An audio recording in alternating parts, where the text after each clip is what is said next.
fiddle with it. Changing pressures on the tank, on the storage tank outside, and on the internal tank you're reaching inside. They finally figured it out after a day of working the issue, so they think they've got this now resolved. So NASA is reviewing all the data that they collected yesterday. We're going to get an announcement soon saying that they could go for launch as early as Tuesday. So we'll see if this mission will finally get a launch date set. Again, this will send an uncrewed capsule on a round-trip mission to the moon and back. And remember, this was initially supposed to launch a couple weeks ago, right? And obviously we ran into these issues, and it's been kind of a process ever since to get it up. And over Labor Day weekend, we thought would be the big launch attempt, but no, that was when we had the big leak and they had this problem. So, yeah, this is rocket science. It's difficult. Some of these are new systems, and they want to put all this stuff to the test. And NASA keeps on saying it's a test flight. Don't hold our feet to the fire. We're still testing this thing. So, be patient. I think there's some solace in knowing, too, there's not going to be actual human beings on board as well. There's right. room to fail here because lives are technically, jobs maybe, but lives are not at stake when it comes to this being successful. And when they do finally launch this, they do want to push it beyond any limit they would have with people on board because, again, it's a test flight. Yep. You want to test the extremes, make sure that people can handle the worst they're going to see, not the worst that you could go to. So makes total sense there, Rory. And well, making sense, man. You just do such a great job. NBC News national correspondent Rory O'Neill here with us on WDAY Midday as always. Rory, appreciate your time, sir. We will catch up on Friday. Hey, talk to you then, Kyle. Thanks. Time now for Focus on the Field with your Ag Director, agriculturalist Bridget Riedel. How much sleep do farmers and ranchers get during their busy season? The reality is, not enough. A recent study by the University of Nebraska-Lincoln helped folks realize that they are probably losing about 28 minutes of sleep per night. Now, it doesn't seem like very much when you consider your very ever-growing to-do list. But when you start subtracting 30 minutes of sleep every night over a 4 to 6 week season, the sleep deficit is significant. In order to help folks make a difference, consider taking a brief nap, even if it's only 15 minutes, to refresh yourself. Even a small break, 20 to 30 minutes, can help improve your mood, sharpen your focus, and reduce fatigue. If possible, adjust your schedule. We all know that can be very difficult during these busy times of harvest, but be safe and get sleep whenever you can. That's today's Focus on the Field with Bridget Riedel, your ag industry expert. Tune in for Bridget's Ag News updates each weekday here on WDAY. Welcome to Hankinson's 20th Annual Oktoberfest, September 24th in Hankinson, North Dakota. Take in the music, sidewalk sales and craft fair, carnival games, food, money hunt, beanbag tournament, fireworks, and more. Welcome from your friends at Hankinson Commercial Club. Hi, I'm Kevin Wolf, president of Laney's. Do you need your sewer line unplugged? Or maybe you need your sewer line totally replaced? If so, you need to consider Laney's for all of your sewer needs. Our technicians are courteous, clean, and professional, and you can trust that they will get it done right the first time. So for peace of mind, call us today at 237-0543 or visit us on the web at laneysinc.com. 828 is just great. Been looking for a golf cart for the lake, cabin, or the course? Largest selection of Club Car Onward golf carts within 150 miles is available at All Season Motorsports. 0% financing. That's 0% financing for up to 48 months on 2022 and 23 Club Car golf carts. All inventory must go. Largest selection of club cars at 0% financing. All Season Motorsports off I-94 and Cheyenne Street, West Fargo. Hurry before they're gone. Are you an experienced truck driver with a valid driver's license? Bricks Farms in Breckenridge, Minnesota is hiring right now for truck drivers and tractor operators to work now through November for harvest season. Call Jerry at 701-640-2614. 970 WDAY AM and 93.1 FM, Fargo-Moorhead.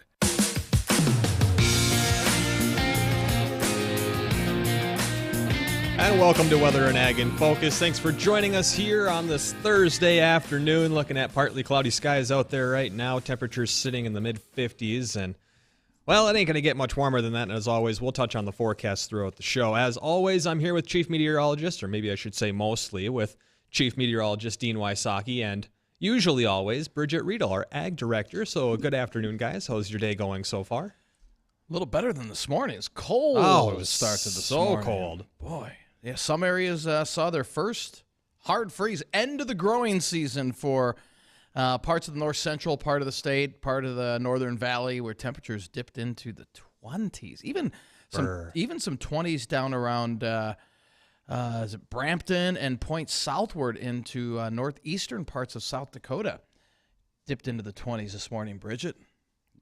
We were fine. Yes, they did. Yeah. And I started getting some tweets last night saying that they were expecting, this was probably 9 o'clock at night, and we were already seeing thermometers that were in the low 40s. So you knew without much cloud cover and certainly no wind, she was going to dip down. Yeah. So we were fine in the valley. In fact, from the valley eastward into Lakes country, temperatures didn't get below 40. So we're still okay here, but yeah, parts of the northern valley and then parts of south central part of the state into South Dakota, north central part of the state, growing season is done with temperature, mid-20s, that'll do it. Yeah, that will. Bridget, did you get any frost last night up in Hunter? Didn't see any at my place. So far, my pumpkin vines think they're still alive, but those are usually the first indication when things are going badly. They take it pretty fast. Right. Well, if you got frost last night and you'd like to share how it was and where you got that frost at, feel free to give us a call, and you can also do that to join our conversation or ask questions throughout the show. Give us a call, 701-293-9000. Again, that phone number is 701-293-9000, or you can send us emails at weatherorag@flagfamily.com anytime during the show or after the show. Coming up on Weather and Ag in Focus, as we always do, we'll touch on the forecast around the area. We'll also take a look at national weather, and we all know that there's a major hurricane just off the east coast of the United States. What's that doing? Where's it going? Is there a second storm coming in, and may that affect our weather up here in the northern Great Plains? Well, we'll touch on that as well as our ag topics that we need to get to today, and that's going to be including a lot around livestock feed efficiency and feeding cattle and drought and high input cost times.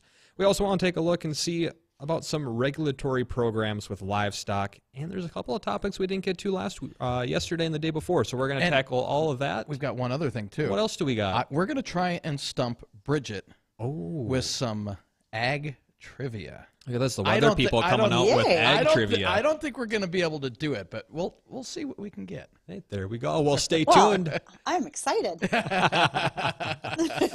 Well, stay tuned. We'll do that and so much more coming up on Weather and Ag in Focus right after ABC News. From ABC News, I'm Sherry Preston. Another interest rate hike this week in an attempt to tame inflation. But how did we get here? That's being debated on Capitol Hill this hour. One economist, Stanford's Dr. Tyler Goodspeed, says the overheated economy was triggered by pandemic stimulus checks. We have this big increase in demand, a further impairment to the recovery and supply. That gap between supply and demand has to go somewhere, and in 2021, it went into prices. But another economist, former Secretary of Labor Robert Reich, says record corporate profits are to blame. The underlying economic problem, in addition to global problems, is not wage price inflation, it's profit price inflation. That is, corporations raising their prices above increases in their costs, using those cost increases as excuses to raise their prices and profits. The Fed raising a key interest rate by another 0.75%, and we found out today that 5,000 more Americans filed first-time jobless benefits last week as compared to the previous week. New York Attorney General Letitia James filing that $250 million fraud suit against the Trump Organization, saying the former president's family routinely overvaluated their holdings to get better loans. Here's ABC's Aaron Katursky. The Attorney General wants Trump to pay $250 million. And while she's not seeking to dissolve the Trump Organization, she is seeking to ban the Trumps from ever running a business in New York again. She also wants to pull the Trump Organization's licensing certificate, so that would effectively cripple his business. He could still own the building, but he couldn't collect rent from any tenants or get a loan to pay operating expenses. As Russian and Ukrainian forces exchange missile and artillery barrages, discussions at the UN are focusing on Russian President Vladimir Putin's veiled threat to use nuclear weapons if necessary. The Dow is down 138 points. This is ABC News. Dan owed an unbelievable amount of money to the IRS. I got behind on my taxes. It's a horrible feeling. He was in denial. And when I got those letters from the IRS, you wanted to act like they didn't exist. Finally, Dan turned to Optima Tax Relief, the leading tax resolution firm. A-plus rated by the Better Business Bureau, they've resolved over $1 billion for their clients. Optima got me a settlement with the IRS. These people are really people-friendly. It was every bit of a new lease on life for me. The fast action and the great results made Dan's head spin. I felt like I was in a dream, but it's real, and I have paperwork to prove it. They got the job done, and life is good. For tax help you can trust, call Optima now for a free consultation. If you're worried about what's going to happen with the IRS, stop worrying. Make the call now. Call 800-343-6460. 800-343-6460. 800-343-6460. Optima Tax Relief. Testimonial from an actual client. Some restrictions apply. For complete details, please visit Optima Tax. Welcome to Hankinson's 20th Annual Oktoberfest, September 24th in Hankinson, North Dakota. Taking the music, sidewalk sales and craft fair, carnival games, food, money hunt, beanbag tournament, fireworks, and more. Welcome from your friends at Hankinson Commercial Club. Find trustworthy car repair. Okay, here's what I found. Hi, I'm Matthew, owner of Fix It Forward Auto Care. We're confident that we can handle whatever your vehicle needs. From hybrid cars to full-size trucks, no job is too big or too small for our ASE certified technicians. We focus on quality, integrity, and giving back to the community at each of our 3 Fargo, Moorhead, and West Fargo locations. Fix It Forward Auto Care, the name you trust for car repair. Fix It Forward Auto Care.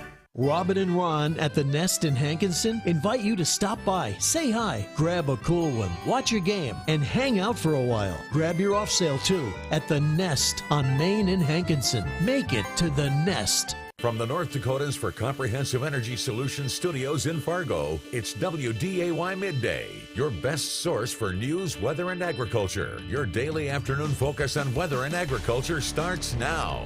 And welcome back to Weather Ag InFocus. Chief Meteorologist Dean Wysocki here, along with meteorologist extraordinaire Justin Storm and our wonderful, talented ag director, who we're going to try and stump with some ag news, Bridget Riedel. So, all right. Are you ready, Bridget? I am indeed. Okay. What do you got? All right. We're going to give you a couple ones. Beef is the #1 source of what mineral in the human diet in the United States? You want multiple? I'm going to guess you iron. Want multiple choice? I'll give you multiple choice. Zinc, iron, calcium, or potassium? I'm going with iron only because I make sure to do that anytime before I go donate blood. It is zinc. Really? Yeah. That's awesome. Yeah. If you breed an Angus with a Hereford, what would you have? An Angford? Okay. You said an Angus and a Hereford, right? Yes. What would you have? Okay. You got an Angford, a Black Baldy, Harrigus, or a Bald Blackie? It's a Black Baldy. You are correct. Where's the cowbell? Where's the cowbell? Give yourself a cowbell. All right.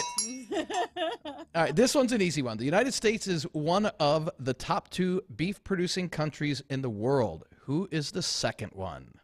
We're going to go with the Vatican. Would it be Russia, Argentina, Brazil, or Canada? It's either Canada or Brazil. Okay, you got to choose one of them. All right, I'm going to go with Brazil. You are correct. That's 2 out of 3. And the last one, let's see if we can get this one. Which state has the most beef cows? Would it be Oklahoma, Texas, Nebraska, or Florida? Which U.S. state has the most beef cows? Just overall number of head, not just defining cattle on pasture, etc. So I actually think, just by sheer volume, I think it's Texas. You are correct. We only stumped her on one. All right, good job. Yeah, we got a winner. So back to Florida though. Right. Did that surprise you guys that there are cattle in Florida? Yes, it really, really did. Now, okay, so we should do some good. What is the actual amount of head in Florida? Well, we can find out. I can look for the number of head per state. Florida Panhandle is where a lot of that cattle production is because they've got great grazing up there. There's some grasslands. Okay, yeah. Probably also less gators and pythons, just a guess. Yeah, right. But there is a fair amount of grazing that takes place in the Panhandle. Interesting. So, you want to guess the rank that they place for cattle in the United States by state? Florida? Where would they rank? Florida. I'm going to guess 10th. 5th? I'm going to say 5th. 13th. Okay. So close. Oh, we were both off. Okay. Close. Okay. 1 million head. Little over 1 million. Well, if we're going to equate population per head, it's very much the opposite in North Dakota. We got way more cows than we have people. Oh. So what do you want to hit? You want to hit the... We haven't hit these ag topics all week. No, let's do some of these ag topics. We've been focusing on weather too much. We're stealing away from from Bridget, and I feel like she needs her opportunity to shine here. All right, let me help you guys out. Which ones would you like to talk about? And then if you'd like, I also have some ag trivia for all of you later on. Oh, we can maybe make that into a little bit of a Facebook contest, There we go. Well, the one that I wanted to hit on yesterday that we ran out of time for, I'll do that one second, but let's do about the North Dakota Specialty Crop Grant first. Okay, so North Dakota has the opportunity through Department of Agriculture to give out some specialty grants. And these are funded, I think, first of all, a lot of it probably came down governmentally, but the way some of these are going to get used are pretty interesting. You know, we know that a plant-based diet requires a lot of use of peas, lentils, chickpeas, etc. But also, that's areas of the globe where they're using way more, say, lentils than what they can produce for themselves. And so a lot of these specialty grants from Department of Ag in North Dakota are going to focus on that production, avoiding herbicide carryover, better planting techniques, better disease-tolerant varieties. So there's a lot of that going on. And besides the grants that are going to go on for the specialty crops, just got notice today from Kevin Kramer's office, there is $47.5 million that's going to be spent for rural internet. So I think if we're going to talk about the grants from Department of Ag, let's talk about the fact we're also going to get a chance to improve rural internet through a number of rural phone companies out here. We can use both. How's that? Well, I think that's a great idea because they kind of need the internet nowadays, especially with a lot of the autonomous tractors and go on. I don't know if they necessarily need the internet for that, but I know that they need that GPS signal. Do they need to have the internet for all the autonomous stuff, Bridget? Well, I think, yes, you need some internet, and you don't necessarily need 5G. You just have to have a signal overall. Mm-hmm. Yesterday, I traveled out to west at Carrington by Bowdoin, and to be perfectly honest, there's good chunks of that trip where you have terrible phone signal. You know, it's 2022. Perhaps by now I should be able to drive and have a phone signal if I need it. This is going to actually be pretty outstanding that we can help bring better broadband and better internet service to a lot of areas in our state. And isn't a lot of that due to Starlink satellites with the Elon Musk, and you could see those? I know a lot of people think, hey, what's that going up? Isn't that part of the setup out there? Oh, I think there's a number of folks that use Starlink. They're pretty happy with that service. But if you're just using your home office, which some of us are, sometimes we noticed even earlier this week, all of a sudden Justin and I were fading in and out. Well, sometimes even our internet hardwired into our homes can be a little sketchy. And there's lots of homes in North Dakota that still don't have hardwired internet, even at this point, if you want a good fast digital access, high speed. So this will be a real uptick for the rural communities, I think.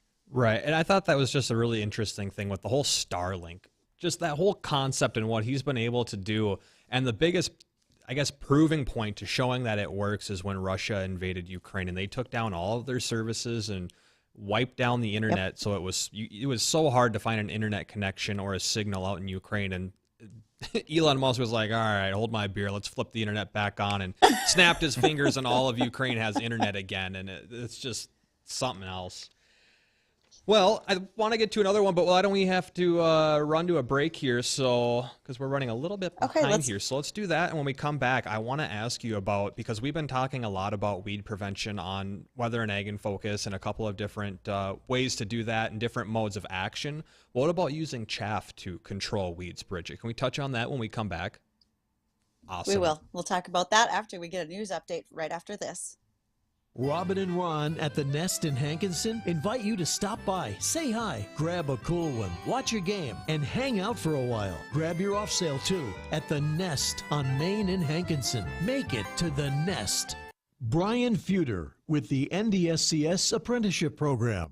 Ndscs's apprenticeship program is really based on the typical apprenticeship models that have been in existence for many years. But currently there are over 1,000 apprenticeable occupations that are recognized by the United States Department of Labor. Hi, I'm Dixie Bope. I'm the Director of Nursing at Four Seasons Healthcare Center. I encourage other companies to use the Ndscs apprenticeship program. They have a personal relationship with you. They help you out with advertising. They help bringing in new candidates, interviews, getting the word out. Hi, my name is Pamela Morrow, Project Specialist for Ndscs Apprenticeship. If you're interested in a program, please reach out today by calling 701-231-6927 or go online to ndscs.edu/workforce-affairs and click on the Apprenticeship North Dakota tab. See if the NDSCS apprenticeship program is for you.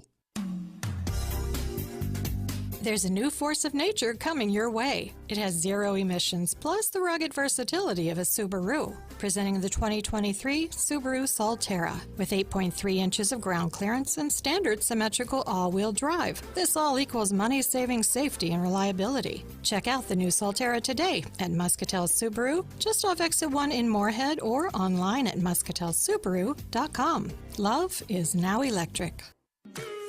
Do you suffer from stiff, achy, chronic knee pain? Have you been told you have arthritis? Is knee pain keeping you from enjoying your favorite hobbies? If so, the next 60 seconds could change your life.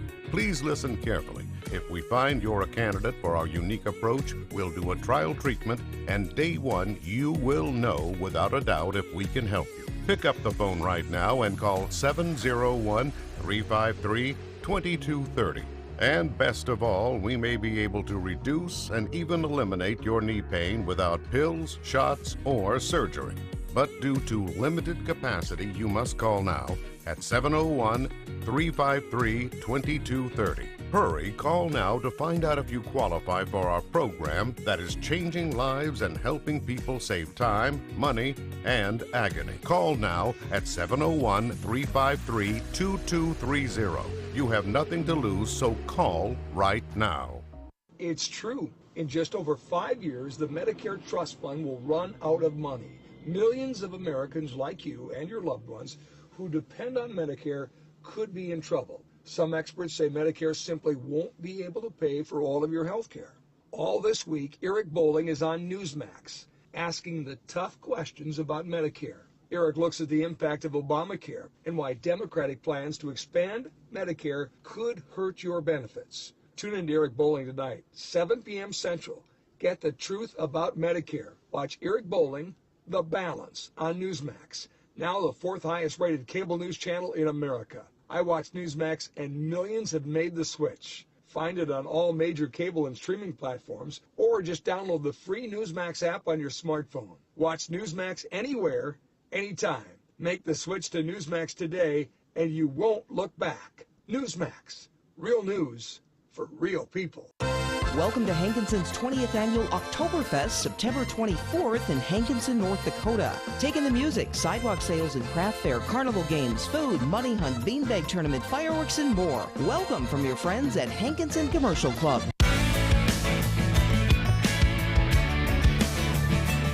And welcome back to Weather Ag InFocus. Thanks for joining us this afternoon. I'm meteorologist Justin Storm. I'm here with Chief Meteorologist Dean Wysocki and our amazing and talented Ag Director Bridget Riedel. And we got some fun things that we're going to get to. But first, as we were teasing, like we've talked about on the show in the past, we've talked a lot about weed prevention and how important that is around our area and the different types of ways you can do it. And still to the day, Bridget, my favorite one is the big taser that you just zap the weeds with. Either that or the flamethrower is pretty good too. But we were talking about, the precision spraying, the new mode of action. I believe that was from Bayer. They're working on a new mode of action for controlling those weeds, and a handful of other ways, including drone remote application, which I hadn't even thought about before, but that was super fun.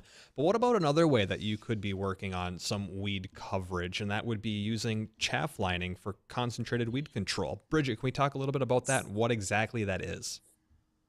Okay, so some work has been done in Australia. Currently, that's being intensified here in the US at Iowa State University. What they're talking about is when you guys see a combine go down the field, what's coming out of the back of the combine after it's harvesting is all of the additional plant material. So maybe if it's corn, it is stripped off leaves, extra stalk, the cobs after the kernels have been released. What they are planning to do then is to use almost like a funnel off the back end of that combine to funnel all that chaff into a swath or a windrow, concentrating everything that's there. Because it might not just be the plant material from a corn, soybean, or wheat. It might also be weeds. Could be the dried weed seeds.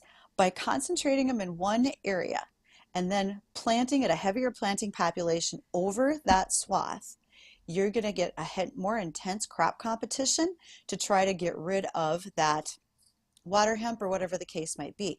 But then, just like you were saying, Justin, if you have your weeds concentrated in a swath, not broadcast across a field, if you wanted to go out there with your drone or your sprayer with the cameras on it, like the See and Spray technology, now you have an easier way to try and get over those weeds concentrated in one area versus all the way across an entire acre, field, etc. So does that make sense, what they're looking at doing for some research with this chaff lining? No, that completely makes sense. And it kind of seems like a common sense thing to do if you look at it from a different angle. You know, if the weeds are going to grow and this is where maybe they're originating from, why don't we all just put it in the same exact spot? And instead of doing, you know, a whole yard, we're just doing one corner and tackling 90% of it. Makes sense, right? Exactly. Yeah, that's kind of the effort behind this, is figuring out how to put this piece of equipment on the back end of a combine to keep things more concentrated and just a better, more intensive management. Goes along with precision agriculture and all of the things that we keep talking about. Coming up on Monday, we're going to review some USDA grants that have been approved and are going to be set out, and they are billions of dollars of grants coming from USDA for things like prescription agriculture, being very regenerative and sustainable, as well as climate change options. So that's another one of those things we'll be talking about next week. We never run out of things to talk about, do we, guys? No, definitely don't. So much like the weather. And so we've recapped a little bit of what's been going on with frost. We look forward to more people sharing with us what they know. But what do you guys know? Because even though a hurricane's a long ways away, I know how that can affect us. What are you going to say? Yeah, well, I mean, the hurricane that's off the East Coast now, approaching Bermuda, Cat 4 now.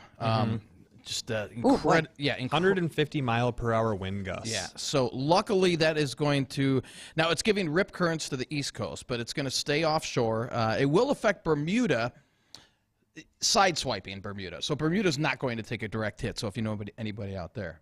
Just a question for all of those. I had to raise my hand for the listeners because this is something I wasn't very familiar with back in the day. What is a rip current, Dean? For those who aren't aware on the coast. All right. So a rip current it's very strong, kind of like an undertow. So if there's strong rip currents, they'll close the beaches because you can actually get pulled out to sea with that. And then you have to have it's a current that's too strong to swim against. Exactly. Too. Yeah. So once you get sucked out there, you better be a darn good swimmer or you're not going to make it. And another interesting thing, just to interrupt this whole forecast direction that you wanted to take it, here's another little trivia. So I'm going to send this over to Bridget because you know the answer, but I didn't until I had to look it up. Bridget, Lake Superior, can they get rip currents where they shut down beaches or issue advisories for them? Oh, my answer is going to be yes. I think they can because it's such a large body of water. But then along the lines of this rip current, after you give me the right answer, tell me, does that affect any of the large cargo ships? Are the rip currents tough enough to do that? No, but the strong winds are with the around that hurricane, especially if you put a sail on it. Yeah, right. But so Hurricane Fiona, that will go out to sea. But all of our computer models are developing, and the LRC predicted this back in March of a possibility of a major hurricane influencing the Gulf Coast that first week in October. And sure enough, now the models are picking up on that, and that means, well, depending where that hurricane hits, you don't want it hitting, period. But this looks like a pretty strong, could be a major hurricane, somewhere landfall between just east of New Orleans and the Florida Peninsula, or the Florida Panhandle. Sorry, that would be sometime around the time frame of late next week into next weekend. What does that mean for the weather in the Midwest and the rest of the country? Well, as it moves up the East Coast, so as it goes inland, it will move up the East Coast and more than likely produce a big nor'easter. Again, this is 10, 14 days off, but that's the way it looks right now. And that basically halts our weather in the midsection of the country and even out west, because weather systems can't move from west to east when there's a big hurricane parked there or the remnants of a hurricane riding up the East Coast. And with that being said, it's whatever weather we're stuck in late next week will probably be what we have for a while. But then the question is, as the system does move into the Northeast, and there's going to be a lot of heavy rainfall from the southeastern United States all the way up the Appalachian chain. So a very heavy rainfall late next week into the following weekend is a very good bet with that. Do we get a dump of very cold air after that? That's what our models are kind of going back and forth on. But I do believe here in the Northern Plains we will see our first hard freeze. If you didn't see it today or this morning, best bet after about the 9th of October. Somewhere shortly after that, we will more than likely see our first freeze. And Bridget, how does that set up with the ag community out there for combining and late harvest? I think that's a topic we're going to want to come back to. Let's catch up with some other news first. We'll go to ABC, and then let's come back because I think it'll take us a little bit more time to talk through what those potential effects might be. So we can do that just after this. Suicide is now the second leading cause of death in North Dakota for people aged 10 to 44. The mental health crisis in our region is an epidemic, and we need the community's help. Please visit Dakota Medical Foundation's website to take a brief survey and share your voice today. Attention all business owners who rent or lease space, including storage space. Stop wasting your money paying someone else for your space. You can now save a ton of money and own your own building with the incredible sale prices from General Steel. That's right, start saving money every month on renting space from others. Just call 877-25-STEEL to see how General Steel can help you save money. Our 50-year structural warranty buildings are custom designed for your needs and save you a ton of money. Call 877-25-STEEL. Take it from a successful entrepreneur. If you need to expand or start a new business, you need General Steel. Great team and the competitive pricing is the reason I went with General Steel. Call 877-25-STEEL now, and you can get any of our popular quick construction structures, including a 40 by 60 foot building or a 50 by 100 clear span building fast and easy. Call 877-25-STEEL. That's 877-257-8335. 877-25-STEEL. When the weather cooperates here in the valley, our instinct is to race outdoors and work on that honey-do list. As you mow the lawn, you notice that your steps have shifted, the driveway is beginning to crack, and your new addition is sinking. Hi, Gus here with Precision Concrete Cutters and Ramjack North. Whether it's polyjacking or piers, we have a solution. Call us at 701-280-7038. That's 280-7038. We've got Brian in studio from Collins & Kronk Raymond James. Brian, I was visiting with my girlfriend the other day, and she's just a few years from retirement. She was wondering if she can still retire if there's a recession just around the corner. This is why planning is so important. When Collins & Kronk does a financial plan for you, we look at several different scenarios. We consider the positives or the good times, as well as the bad. What if there is a recession? We do the math so we can answer your questions with confidence. We want to help you make smart decisions like when to retire or what investments to use. Whether it's a recession or an economic boom, Collins & Kronk can help you make the right decisions. If you have $500,000 or more, call Collins & Kronk in Fargo today, 701-235-0119, 701-235-0119. Securities are offered through Raymond James Financial Services, Inc., member FINRA SIPC. Investment advisory services offered through Raymond James Financial Services Advisors, Inc. Collins & Kronk is not a registered broker-dealer and is independent of Raymond James Financial Services. I'm David Chapman. I'm a candidate for judge. For 25 years, I've enjoyed tremendous success in our community, but it is time to give back. I love freedom, our country, and our Constitution. If elected, I will enforce the law as it is written, not as I wish it were written.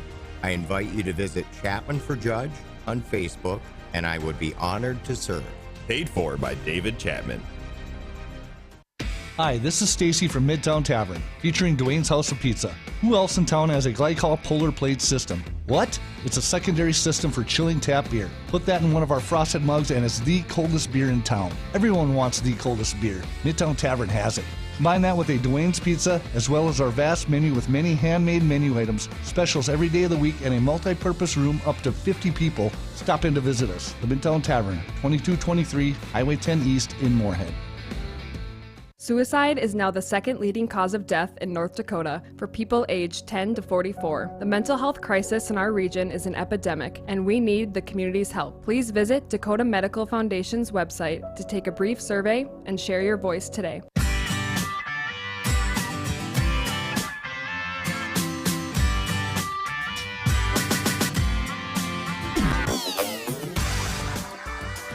Welcome, everyone, to WDAY, Weather and Ag in Focus. And we have so much to focus on between weather and ag topics. In case you've missed anything that we've been discussing so far, you can find us on our own Facebook page, Weather and Ag in Focus, where we have an ongoing photo contest for a really awesome professional rain gauge. Also, you can stream us live or watch us later on Acres TV. And you can do that through your app on your phone or your laptop, etc. And if you just want the audio, you can pick us up later on the WDAY website and go to the show archives. Now, the guys have been stumping me with trivia. Now it's our turn to stump our audience. So it sounds like more ag trivia, Dean, and our lucky winner gets a keychain from you. Yeah. Correct? Yes. So all right. It's going to be two questions. You have to answer one of them correctly. Okay, 701-293-9000, 701-293-9000 for one of our weather keychains. 1,000-pound cow will produce how many tons of manure in a year? 1,000-pound cow will produce how many tons of manure in a year? And the other question would be, you can answer either one of these to win the keychain. The American Shorthorn Association is located in what city? So the American Shorthorn Association is located in what city? Or 1,000-pound cow, how many tons of poop do they produce in a year? A lot. 701-293-9000, 701-293-9000 if you want one of our keychains. We've managed to say poop on air a lot in the last week. I'm very proud of you all. And as a dairy farmer's daughter, I can tell you I've been on the back end of that cow. I know about how much comes out at one time. So it's going to be substantial for the guesses. I really hope so. So, yeah, 1,000-pound cow. How many tons of manure do they produce in a year? Wow. You were astounded? Ooh. Well, yeah. Okay. I really was, to be honest with you. Make for some good fertilizer, I'll say that. No kidding. While we're waiting for our answer to come in, and Jacob will let us know when we have a winner, one of the questions that Justin asked prior to our going to the news was, what's the situation with the hurricane weather? What will that do for us? Well, if it pushes more moisture up our way, which has happened in the past, that means it's going to slow us down for harvest. And we know that sugar beet harvest, as I look at the calendar, is just really getting underway. Also, if we have wet and muddy conditions, that's tough to bring in the soybeans and corn that are out there. We probably have 90% of our wheat taken off in North Dakota, Northwest Minnesota. So that kind of puts us in that position.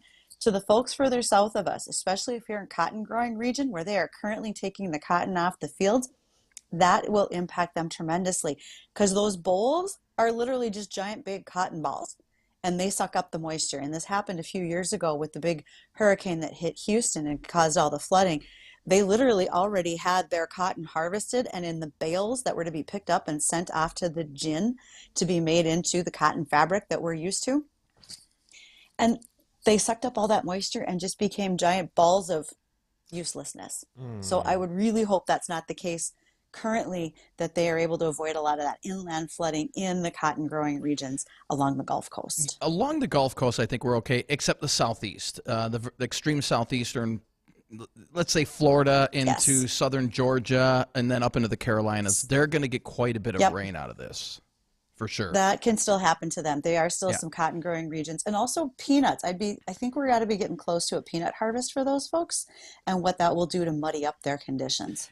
We'll stay dry though. We've got a very dry looking forecast all the way for the next 10 days. I mean, the only rain we have in the forecast for the northern plains is Friday, and that's a tenth to a quarter of an inch at the most. So the central part of the state says they haven't had measurable rainfall since the weekend of about July 4th. So they've been waiting a while, I'm afraid. Sure have. Now, what about if we do get that hard freeze sometime around October 9th or 10th? What is that going to do to harvest? Will it impact it at all? A lot of the corn where you and I live right now, we're there. We're at maturity. We're going to be okay. It's further north. We have some corn that we're hoping didn't take a frost last night that would still have that chance to get to full maturity. By that point in time, we should be good to go for combine, take that crop off. Okay. And then we start thinking about moisture. We've talked about that with high propane costs. What's it going to take to dry down that crop? Get rid of that excess moisture before that gets sold or binned, etc. So far, we just keep taking it a day at a time. But as one of the listeners in Minot said, he fully realizes that this is about the normal time frame for him to get at least somewhat of a frost, so he wasn't terribly surprised at last night's weather.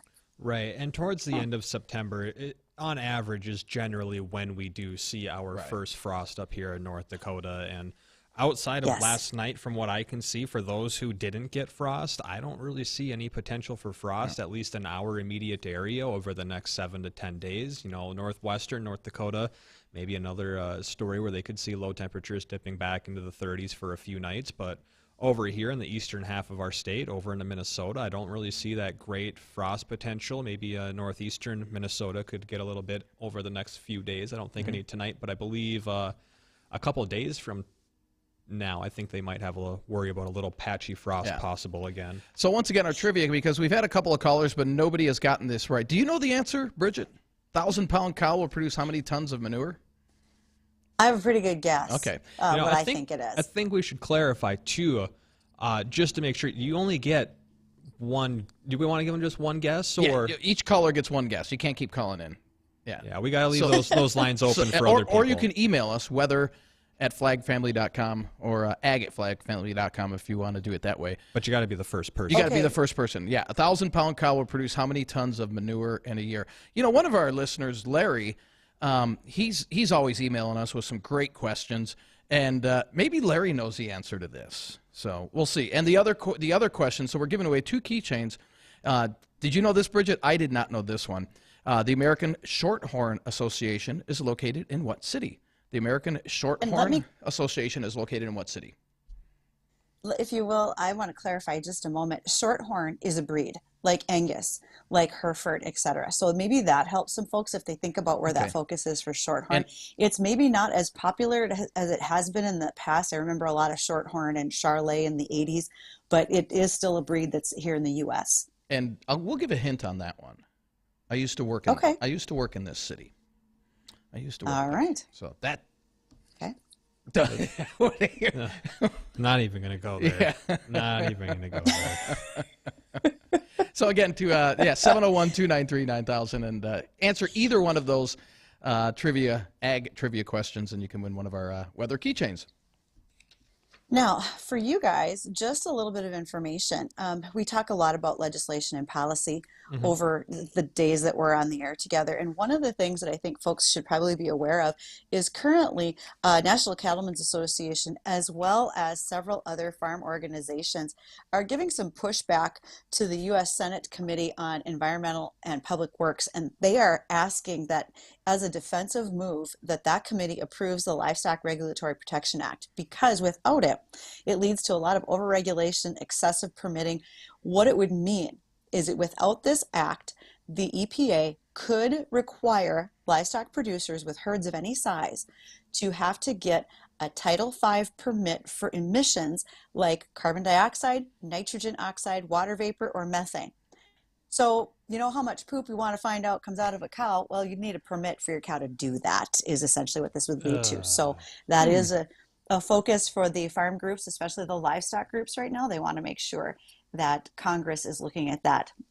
in a common sense fashion, if you will. I got a feeling that if they're going to do that, there's going to be a lot of cows breaking the law. You should know cows are not very good with rules. That's why they leap out of fences. Exactly. I don't got a permit. I can't do this. I gotta hold it. Nice. And then we'll never know the answer of how much can that cow Zero. Zero. Didn't have a permit for it. So that's just something to keep in mind. Want to throw that out there. Well, on the lines of all of that, maybe minus the manure part, Bridget, what can we talk about with feeding cattle in drought and the higher input costs? Well, it's been a little tough, especially Dean and I looked at an article together on Monday when I was at the studio regarding how bad the D4 drought really is in the western parts of the U.S., in the Southwest particularly. And it's more widespread than most folks might imagine. And they do not have a crop. And it's just as bad over in Europe. Remember, I'm like, wow, it's just as bad over in most of Europe. They are under a severe drought over there as well. Absolutely. And so one of the things that's going to be of benefit to us here in North Dakota as we bring online a couple of soybean crush plants at Spiritwood and Castleton is research is finding soybean meal has 105% of the energy content of corn. And so as as a protein source as well, soybeans are really competing with corn. So in years where you don't have very good pastures, which we're seeing to the west or in Europe, where you don't get a crop and you don't have corn to feed them, soybeans can help make up that difference. This all ties back to the railroad. We want to make sure that that labor union strike is avoided if at all possible, because once that meal's crushed, the oil is used for other purposes. That meal's got to move around to areas where they're probably feeding because they've had drought conditions, or if they're in a feedlot situation and they need to mix it into rations, that will matter as well. So we're going to try to keep up with all of this as those soybean crush plants come online, but they do have very viable need in the agricultural community. All right, we're coming up on, we've got to go take a little, we got to pay the bills, if you will, right? Yeah. So we got to pay the bills. The utility needs to be paid. When we come back, we'll hit a little bit about today is the official first day of fall. Well, not till 8:03 tonight. We'll talk about that. We'll talk about the LRC. That's right around the corner. Doing things. It's doing things, all right. We'll talk about that and more and see if we can get a winner for our weather trivia or ag trivia. Again, how many, 1,000-pound cow, how many tons of manure does that cow produce in 1 year? And the other question is, the American Shorthorn Association is located in what city? The hint I gave is one of the places I used to work for over 10 years. So we'll have the answers to those. If somebody doesn't answer them, we'll answer them before the end of the show. And we'll have more on that and the LRC coming up after the break. There's fast, and then there's fiber fast. Get the fastest speeds around with a fiber connection from 702 Communications. Add more people and smart devices without slowing down your business. And who makes sure all your systems work together? That's us too. Choose 702 Communications Managed Services for hardware, networking, monitoring, security, and more. Speed meets support with 702 Communications Fast Fiber Network and Managed Services. Get connected at 702com.net. Welcome to Oktoberfest in Hankinson. You are invited to participate in a Hammerschlagen contest sponsored by Lincoln State Bank from 1 to 3. As a locally owned independent bank, we understand the value and positive impact local businesses can have on a community. Whether your business is large or small, Lincoln State Bank is here to help you succeed. This Saturday, September 24th, 8 a.m. with fireworks at 9. Lincoln State Bank, member FDIC and equal housing lender. It's true. In just over 5 years, the Medicare Trust Fund will run out of money. Millions of Americans like you and your loved ones who depend on Medicare could be in trouble. Some experts say Medicare simply won't be able to pay for all of your health care. All this week, Eric Bowling is on Newsmax, asking the tough questions about Medicare. Eric looks at the impact of Obamacare and why Democratic plans to expand Medicare could hurt your benefits. Tune in to Eric Bowling tonight, 7 p.m. Central. Get the truth about Medicare. Watch Eric Bowling, The Balance, on Newsmax. Now the 4th highest rated cable news channel in America. I watch Newsmax and millions have made the switch. Find it on all major cable and streaming platforms, or just download the free Newsmax app on your smartphone. Watch Newsmax anywhere, anytime. Make the switch to Newsmax today, and you won't look back. Newsmax, real news for real people. Wheat markets find support once again with quarter beans mixed around unchanged on Thursday. This is the American Ag Network of Jesse Allen with this closing market update.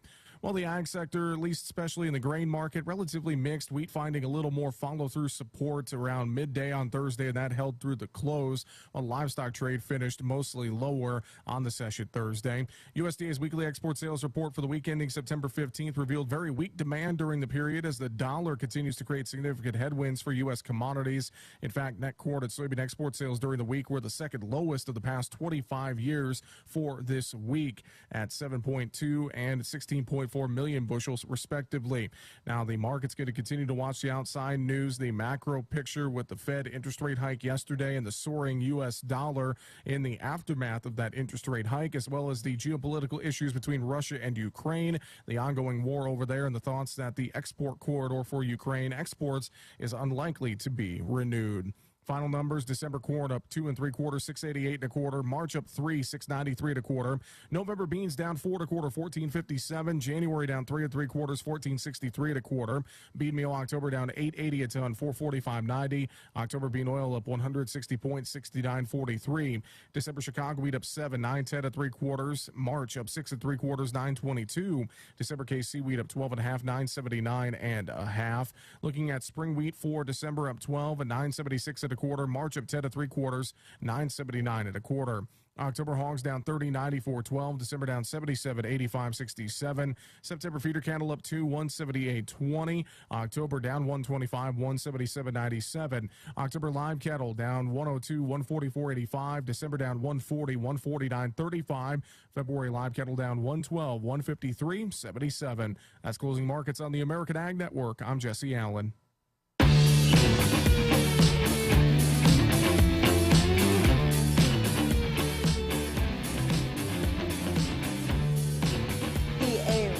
Weather and Ag in Focus, coming to you loud and clear here, partially from the studio, some of us from our home studios too. I'm Bridget Riedel, Ag Director, along with Chief Meteorologist Dean Wysocki and Justin Storm, Meteorologist Extraordinaire. And you guys are killing it with the weather and Ag trivia today. We're trying now. Jacob, do we have a winner or no? No, not yet. Jacob's on the phone with the caller, or he's trying to get a date. I'm not sure. It's one or the other, but he's had a few callers, but nobody's got the answer. Again, 1,000-pound cow. How many tons of manure does that cow produce in 1 year? And the other question, again, this is for winning one of our weather keychains. The American Shorthorn Association is located in what city? I used to work there. In this city, we had one caller guess Kansas City. That's not it. So, you want to hit on the LRC right now? Well, you're keeping me on the edge here, guys. I've been waiting to hear what you have to say about the LRC, and so are our listeners. Okay, so today is the Autumnal Equinox, and that's where the sun's most direct rays fall. Where, Bridget? Mostly to the south. That's right. On another cowbell, Bridget. That's right. The sun's most direct rays fall on the equator today, and the sun sets right now at the North Pole. Okay. Now the North Pole will be in twilight for the next couple weeks before it goes totally dark, and this is what the LRC once. We're looking at the total darkness. As it goes into total darkness, that's when the new cycle of the LRC will start. And typically, that is around October 4th, 6th, right in that time frame.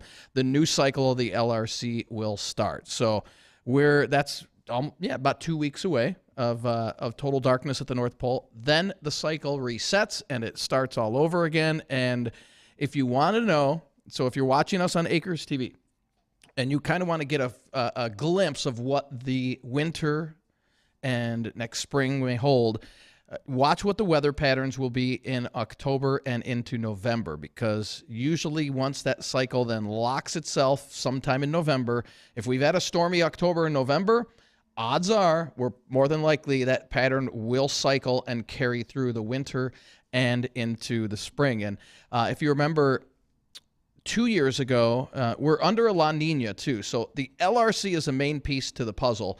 And La Nina does play some impact in that. Now, 2 years ago when we had La Nina, we had a very dry winter here in the Northern Plains.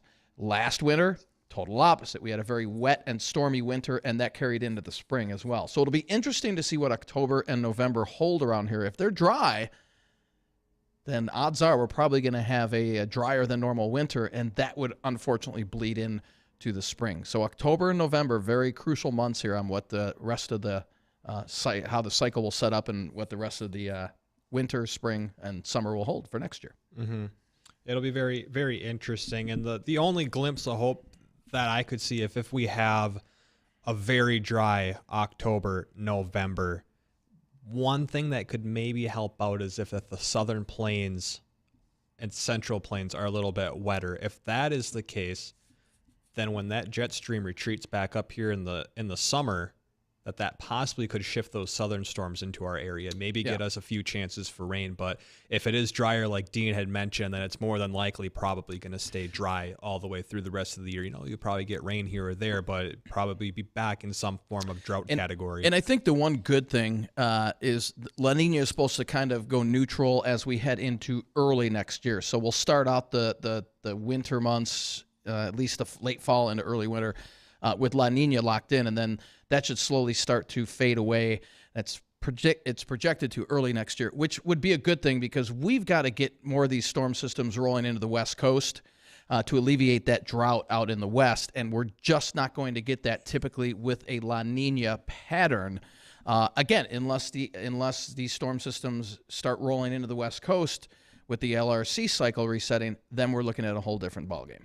Mm-hmm. So again, October and November, really crucial to what the rest of the weather will be like. So we'll be keeping an eye on the LRC, and we'll be updating it every couple of weeks to let you know what we're seeing. And then once that pattern gets locked in, sometime in probably mid-late November, then we'll be able to forecast with pretty good accuracy how many storms we're going to get over the winter into the spring and summer as well. Very looking forward to it. When we'll be keeping a close eye on it because it's dry out there right now for folks who want to take their crop off. If they were thinking about doing any tillage or ditching, they know it's going to be hard as a rock. So any moisture would be useful if the timing is right. Like sometimes we need to get a good stretch of combining through before folks are ready for a break and want a little moisture. Okay. So we'll see what that looks like.